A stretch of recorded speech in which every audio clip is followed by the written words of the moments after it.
Two First Nations just claimed title to a chunk of Manitoba that pumps out $1.3 billion in oil and gas every single year. The Dakota Nation say the entire Williston Basin sits on their unceded ancestral land, and they've received $0 from it. Kanupa, Wakpa, Dakota First Nations, and Dakota TP First Nation have officially filed a lawsuit seeking title and subsurface rights over the entire basin in southwestern Manitoba. To understand how big that is, the Williston Basin brings in $1.3 billion in annual production, $14.2 million in crown royalties, and $9.6 million in taxes from private subsurface rights. But the claim argues the Dakota were deliberately excluded from numbered treaties, meaning they never surrendered this land. About 20% of the subsurface rights belong to the Crown. The rest are private, dating back to pre-1889 grants. And this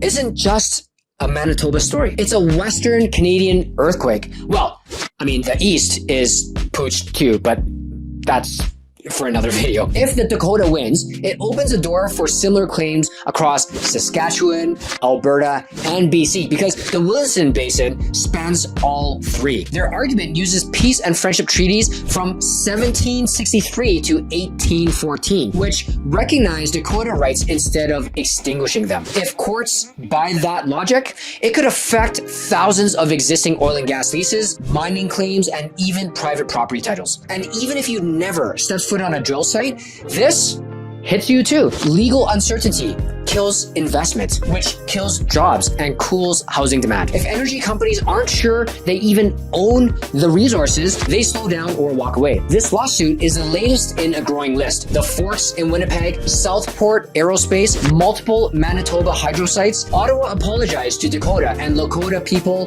in 2024, but the lawsuit says governments are still profiting from Dakota land. None of these claims have been tested in court yet, but the precedent could reshape resource development across the entire West. Here's my big question. Is Calgary next? Well, from everything I've seen, no. Treaty 7 has a clear, explicit land surrender clause. That's the brick wall that stops an Aboriginal title claim here. But this is Canada, and this country is so who knows anymore? Here's the real takeaway. If Indigenous nations can win title to resource-rich land using pre-Confederation treaties, how many billion-dollar projects across Western Canada are suddenly on the table? And what is the impact for all of us here? Share this with someone who works in energy, because it will affect their livelihood, and comment title for more breakdowns on Indigenous claims, land rights, and resource development impacts.